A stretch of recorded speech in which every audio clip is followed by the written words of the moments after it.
Join Edwin Frondozo on the Business Leadership Podcast every week for a unique program featuring insights and actionable items from the world's most successful business leaders. Hear firsthand the exclusive interviews and personal journeys on how today's transformational leaders made it to the top. I hear a lot about, millennials in the workforce and people hiring. As we bring millennials in, I think those stereotypes, some of them are true, but a lot of them just need some intervention and guidance from more business mature leaders like yourself and myself that can actually help these younger folks that are full of excitement. That they just need a different management style. This is the Business Leadership Podcast, and I'm your host, Edwin Frondozo. Happy New Year to you, and welcome to the first episode of 2020. First off, I am so happy and grateful that you are taking the time and joining me today. And in today's episode, my guest is Carmine Cinerari. He is the president of Sharp Electronics of Canada, and I'm so excited to share the conversation I had with him, where he shares his wisdom, his management style, and share some tools that helped him grow into the leader he is today. In this episode, you will hear how Carmine uses meditation to expand the levels of his knowledge and consciousness, and that helps him become a better leader every day. How immersing himself in the Japanese management style taught him a different side to leadership, and why he believes that there needs to be some transparency and communication during a company's turbulent times. Today's episode is brought to you by Slingshot, a Canadian telecommunications leader that provides business VoIP solutions that empowers the emerging and innovative organizations that are looking to work with partners that understand what it takes to effectively run a business. Slingshot's business VoIP service ensures that companies are communicating clearly to their customers, team members, and stakeholders. Unlike traditional telcos and cloud providers, their business success advisors understand what it takes to grow and scale a business. To learn more, go to slingshotvoip.com/TBLP. Now with that, here we go. Welcome to the Business Leadership Podcast, Carmine. Hey, thanks, Edwin. My pleasure to be here. Well, I'm super excited, super happy to have you. Actually, this is a long time coming. Quick story for you listeners. This is actually Carmine and I's second attempt at our conversation, and 2 months apart. So I'm excited to get this conversation, Carmine, going. That was my fault, I think. I don't think there was any fault. I think it was meant to be at this time. So I'm happy to connect with you.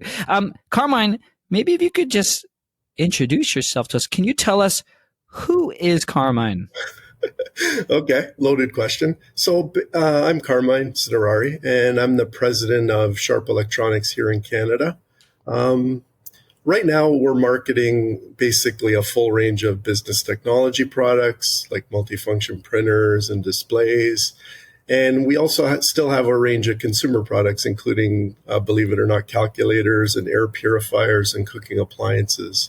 On the personal side, I have one wife and two elder boys, 17 and 21, one just finishing up high school and one in university.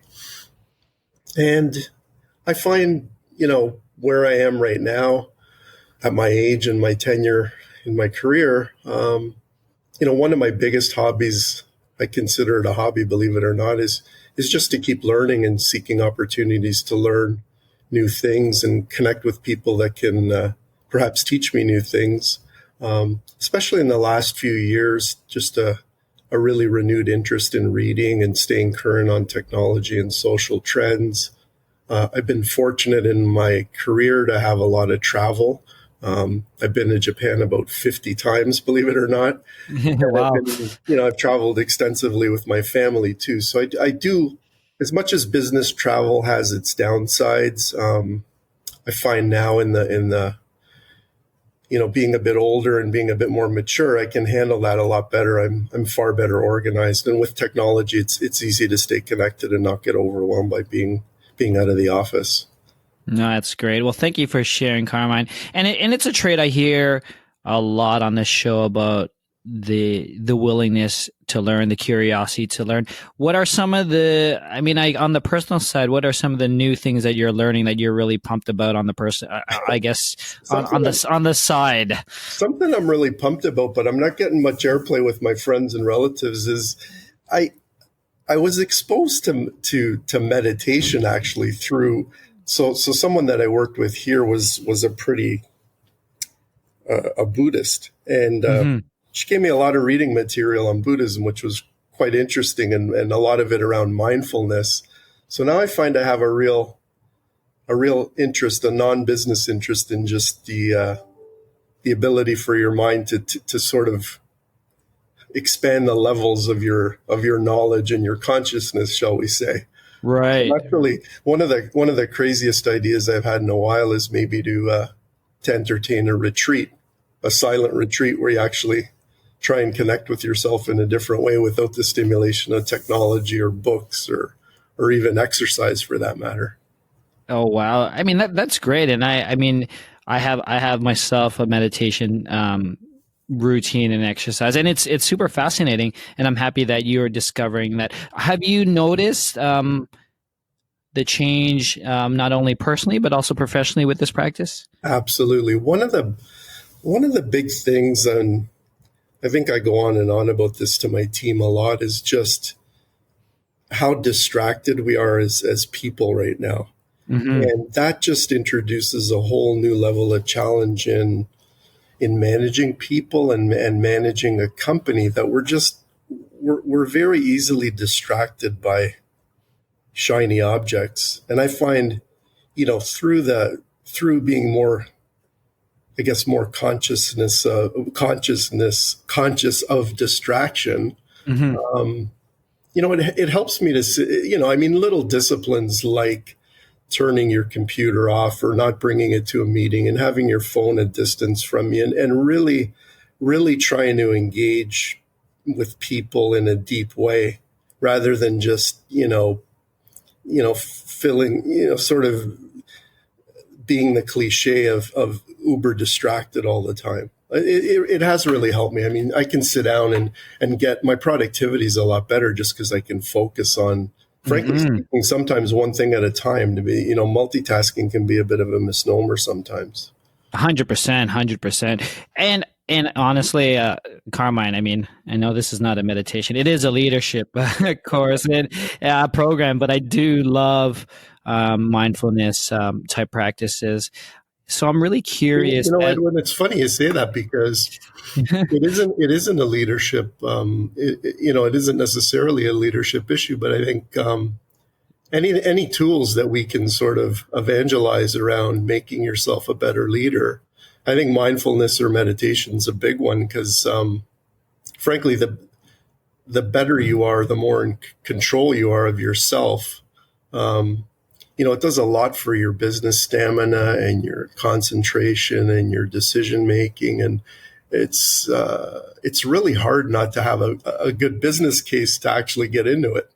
Yeah. So I love that, because that was sort of where I was leading to, Carmine. As you've experienced the change of you becoming a better leader, ultimately a better human, do you see yourself sort of implementing some type of course or program with your leadership team here to help them see, the benefits of it? I haven't had any takers on the 10-day retreat, but yes, to be frank with you, a couple of my coworkers or my team have started reading and listening to podcasts and things like that around mindfulness and meditation. And frankly, it's really nice to be able to share, as much as we share the business issues and things like that on a day-to-day basis. When we're on business trips and stuff, it is nice to. So I do see that as something I would want to implement in 2020, is at least some awareness around.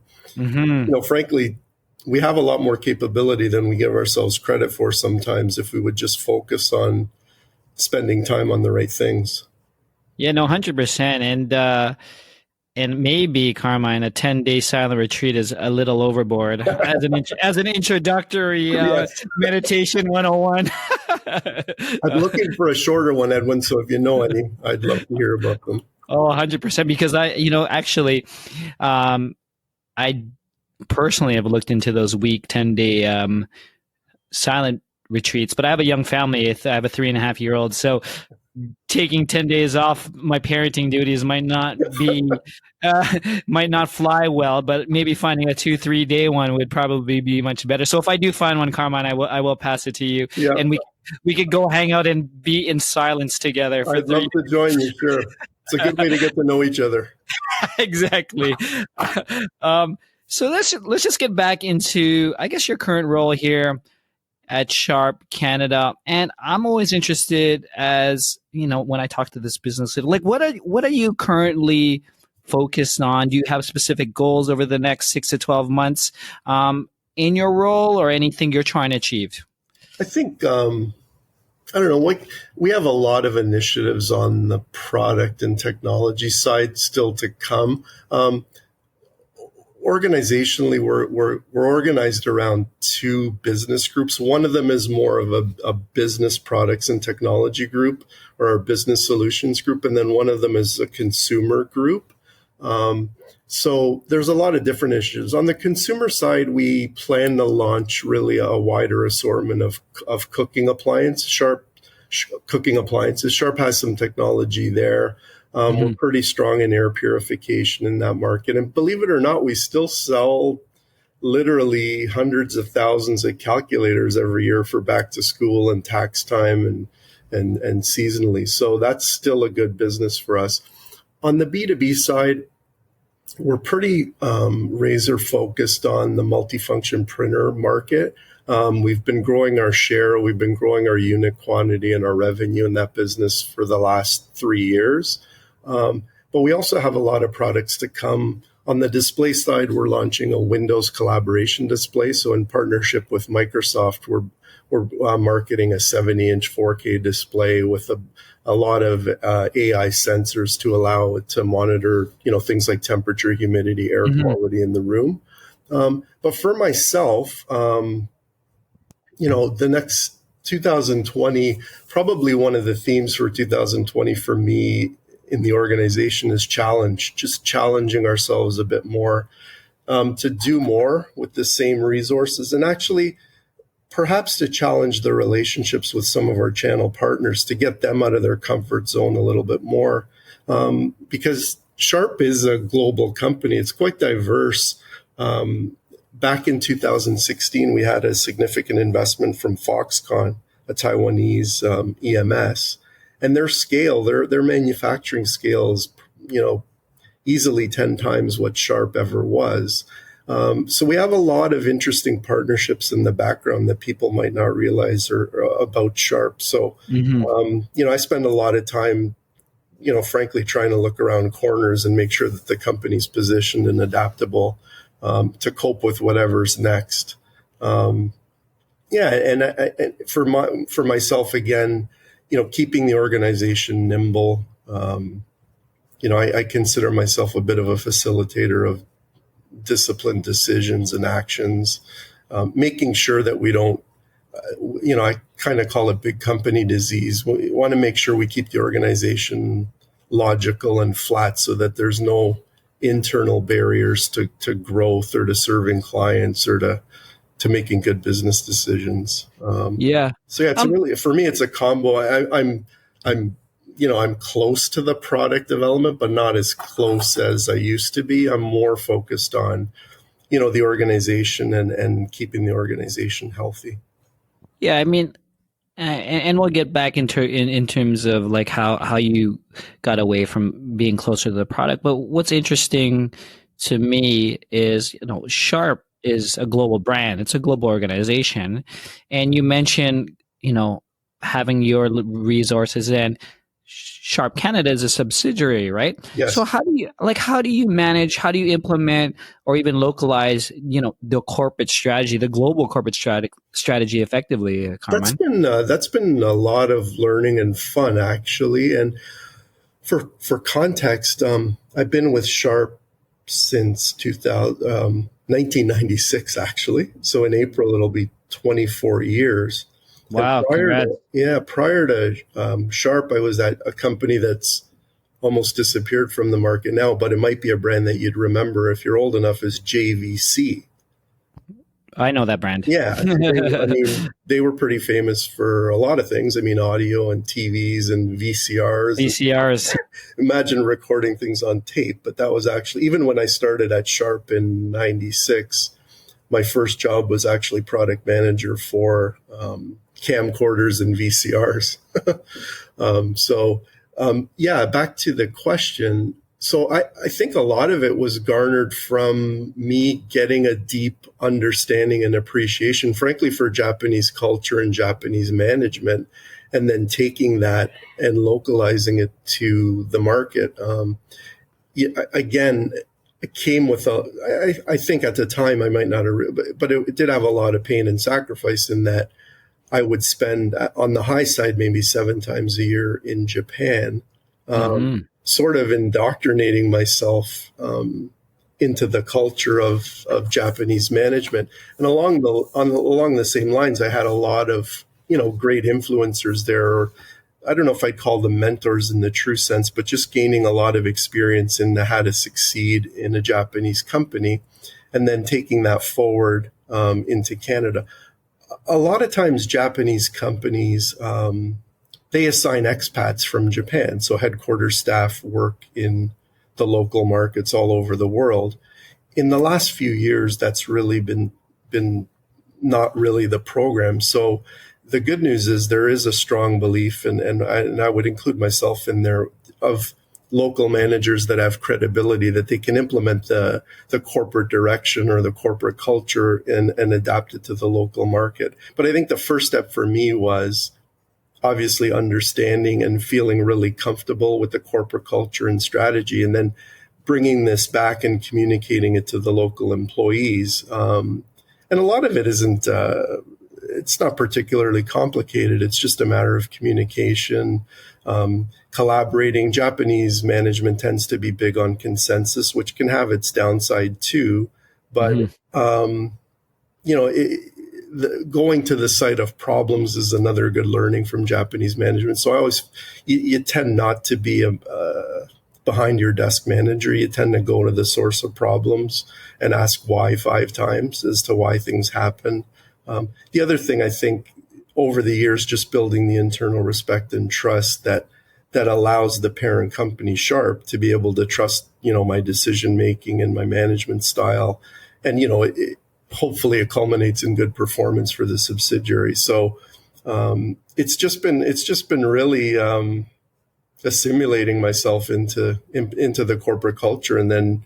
As a Canadian, I'm born in Canada. I was raised here. I mean, just localizing it to our market. The good thing is I have the respect of the parents. So, if there's things that there's obviously a lot of different, whatever they be, employment requirements or whatever requirements, Sharp has a pretty good global organization to respect that and let us execute the business in the best way for our local market. I see. So, for those who are who may be listening and maybe is starting their career or within their career of learning a new culture, a new environment, if you were to do it all again, what would you focus on that would help you understand that communications gap or translating it to a localized environment? It's a great question.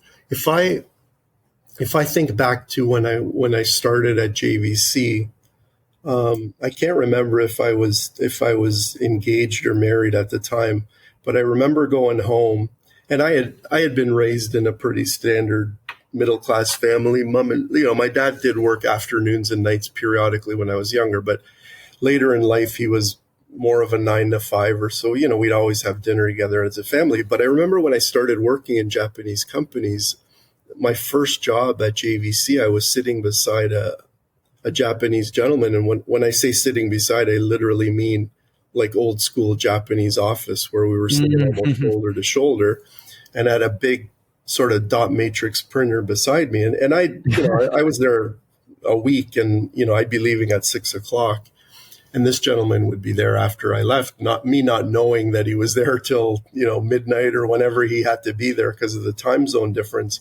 And I went home and I said to my wife, I said, I don't know what I'm going to do, because I said, this guy beside me is such a valuable resource. He's going to teach me a lot, but a lot of it gets done after 5. And it just required a lot of stamina in the beginning to really, I hate to say it, but sacrifice on behalf of your learning to commit to part of the Japanese style. The working and the things that get done after hours can be pretty important. Because, when you're working your way up through an organization, those things become important. So it's really the stamina to follow maybe something that's not really the local custom. If I worked for a German-based company or whatever headquartered company, I'm sure I would have to adapt to the different internal culture that would be there. And that would just be, frankly, by embracing it and trying to learn it as quickly as I could. Great. Well, I appreciate you sharing that.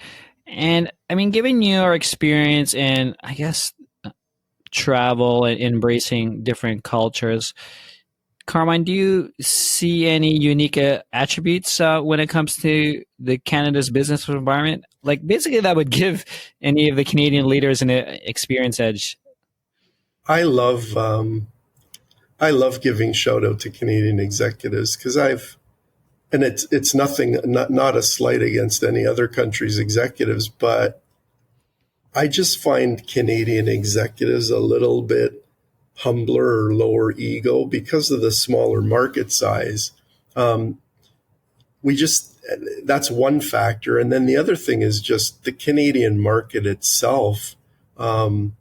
There's such a diversity in terms of ethnic or cultural or gender and other sort of demographic factors that force, as a Canadian business leader operating nationally across the country, you've got to address, all these things in your marketing and your product development and your go-to-market strategy and your employee retention.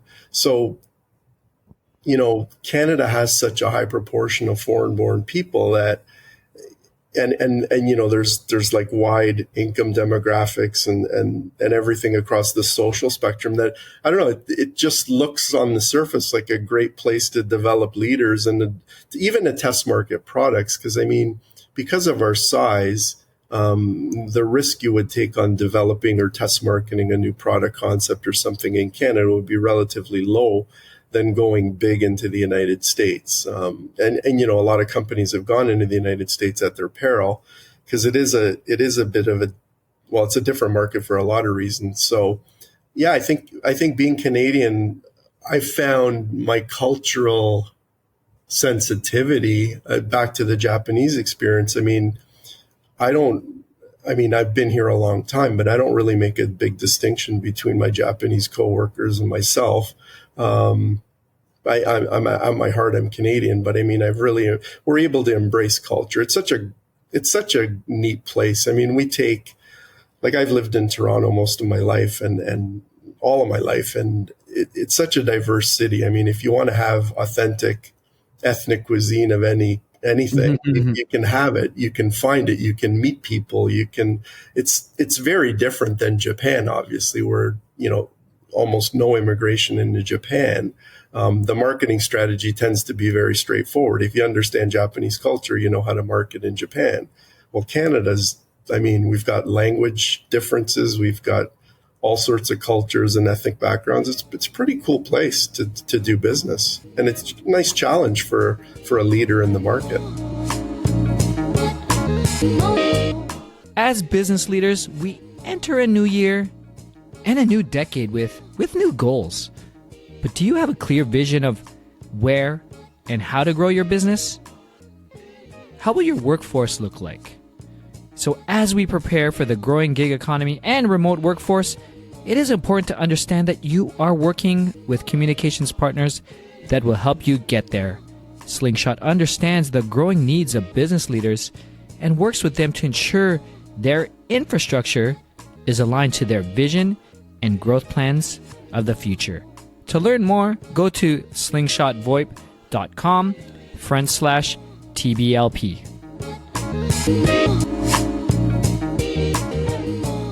I'm just switching gears, Carmine, and I'd love to get your thoughts.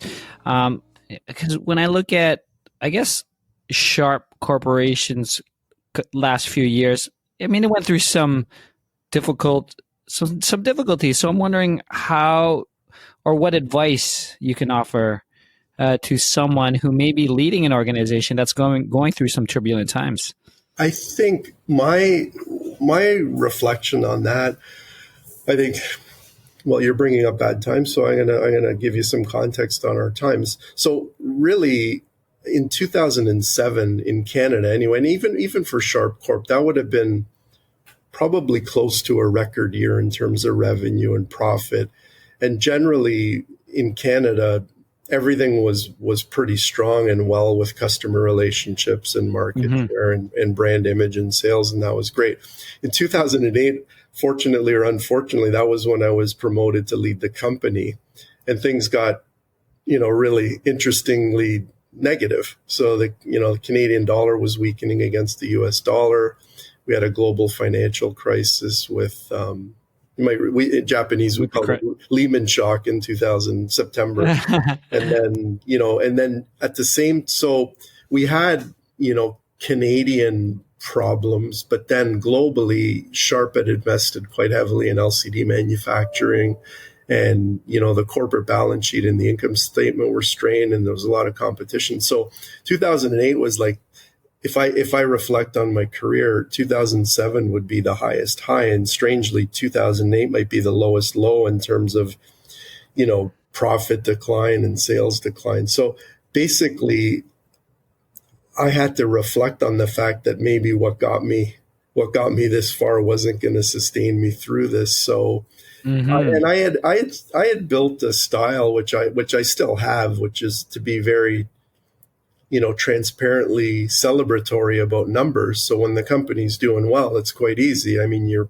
presenting, high growth sales numbers and profits good and market share is good. But in tough times, you need to really carefully contextualize what's happening. So, but I had to stay true to the fact that I wanted to be transparent. So it wasn't the time to sort of cocoon and hide from the reality. Because even the news cycles come a long way even since then, but the employees are bombarded with information from the public sources that they need context on. Otherwise, you'd have a mass exodus of the company. So I think if I were to think of a few things that for leaders to do during crisis would be err on the side of over communication and really exercising, I'll call it participative management. So be there on the front line with your team. So I think if you don't have a leadership voice in your company, it might be the time that you develop it or find someone who can evangelize whatever positive message or whatever you can find out of turbulent times. And then it's also a time when I found that it was helpful to have the trust of the organization in you, because, it is a leap of faith. If the leader's saying that we're going to be fine and we're going to get through this, I mean, the implication is that they trust what you're doing and your judgment and the decisions you're making. But again, I think it also was a time maybe when I learned the authenticity side.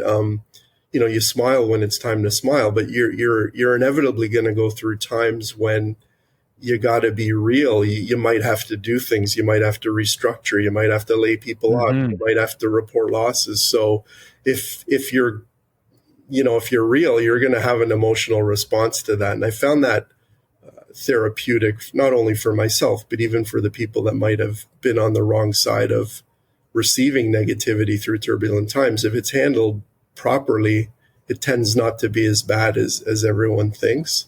And the other thing was really, as a leader, making yourself available to answer concerns really night or day from customers, from employees, from any stakeholders, because the public releases or the media speculation or whatever can continue through the night. So you could literally get an email forwarded from Edwin that says, "Hey, Sharp's teetering on a problem," or something like that. And a lot of it could be speculation, as you might imagine, but it's important to respond to those things in a constructive way. So I just found myself really over communicating, upping the town halls. Like nowadays we do them probably quarterly, with a monthly email, but in those days we were doing them at least monthly. And if there was significant enough developments, we would just call an all hands meeting on the spot. And I think I was maybe nowadays, going through that, I probably toned down the amount of numbers that I present to the team. But in those days, I remember going through, looking for good news would be, for example, keeping your expenses in check, or hitting your budget even though it's a decline versus the prior year, or whatever the corporate direction at that time was. So it's really just keeping everybody grounded by communicating. Yeah, no, it's super important to communicate and be transparent. And I think that was some key lessons that I heard as you shared, I guess, the experience as you took on the new role and managed it successfully. And congrats to that. And thank you for sharing that, because it's definitely not easy to share these type of things, but there's a lot of, like you said, wisdom and insight that when I find, when you work, so I believe you have your own company, and that's a bit different when you have a parent corporation that's, publicly traded on the market and stuff. So you could literally, you won't be in the know on everything that's developing in the corporation. But I think it's being able to respond to that credibly, and just being transparent. And I've, through my career, I've run into other leaders in the same role as myself that work for foreign parents. And there's how do I say this nicely? There's a bit of a nasty tactic that leaders can use, where you become a victim of your own corporation. You know what I'm saying? Where, I never exercise that story, because, and as much as Canada wouldn't swing the corporate balance sheet or income statement one way or the other, I would always take responsibility for what we owned, which was the Canadian market.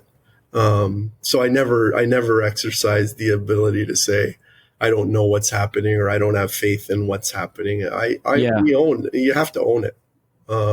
Regardless of if you're in control of it, it's your corporation too. So that's right. Cool experience. No, 100%. One thing that I find fascinating, and I'm really interested to hear your thoughts on this, Carmine, is when I actually looked into your career trajectory, and you mentioned it at the top.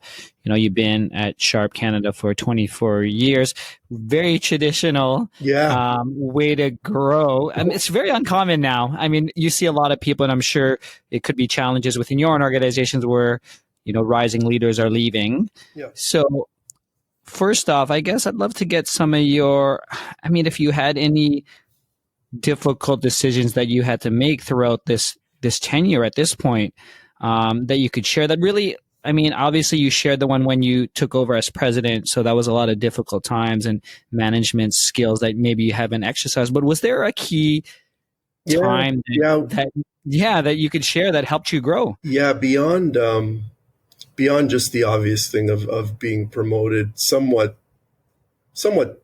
unexpectedly and suddenly, but that's a different story. But one of the things that I'd reflect on, I had grown up most of my career on the marketing side. So I was typically, I think when I was at JVC, I was a business planner and then went into product marketing and then came to Sharp and sort of worked my way up through the marketing group. I think one of the biggest, maybe stressful pivots at the time was to move into sales, to take on. So on the marketing and planning side, you're typically creating budgets and doing things like that.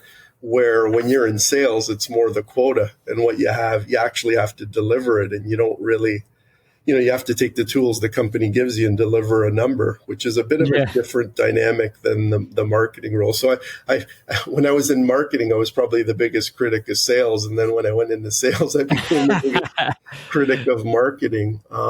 So that was a big deal. I mean, and that was probably, I might classify that as one of the most important pivots I might have made, because the world looks a lot different in the office than it does when you're on an airplane and traveling across the country, right?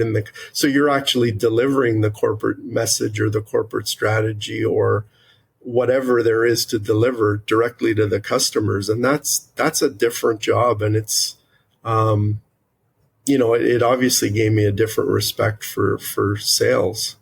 And, the importance of it and the difficulty of it, and kind of, it made me a stronger marketer, frankly, in the sense that you're listening to the customer's voice directly. It's not through any filter. The lines between sales and marketing today, I think, are far more blurred in a good way. I don't think you can be a good marketer if you don't understand sales, and probably vice versa.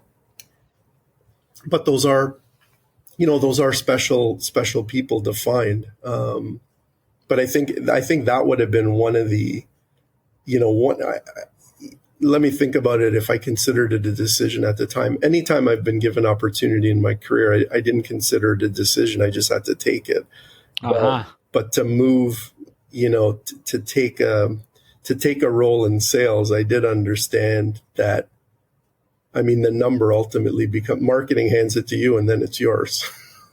Right. Now it's a bit more collaborative, but I mean, I can remember a lot of stress around just delivering, especially in the consumer business, because within our company here, the business products is a different, there's a run rate, and there's not that there's more of a predictability, but in the consumer retail space, I mean, you can drop 15% of your month or 20% of your quarter in 3 days. Because there's things like Boxing Day and seasonality around holidays and things like that that can really impact the numbers. So yeah, being in sales was probably a big decision. I don't know that I don't think I had an option to decline it, but I think that was really necessary to probably put me where I am today. Fun question, Carmine. If I were to ask any of your team members, colleagues, past or present, peers, what's the best leadership quality that you have? What do you think they would say? Beyond good looking and great personality. Well, obviously. And we've never met, so that's good. You're only going by my photo. I think today they'd probably say a genuine care for people. I believe it that really I'm only as good as the people that I work with or that work for me or work on behalf of the company. It's pretty humbling when the people trust you and really can see it. It's ultimately my job to sell the vision or my vision, but I think it would be my probably the most humbling thing I think people would say was just a genuine care for people. If you had asked them 10 years ago, they might have said something else. They might have said numerical, analytical ability, and a driven sales mind. But lately, especially in the last few years, I'm pretty pragmatic guy, and I haven't really thrust myself into social media or other avenues. I'm sort of more motivated by seeing my team grow and develop and it generating good results. So I would go with genuine care for people, I would hope.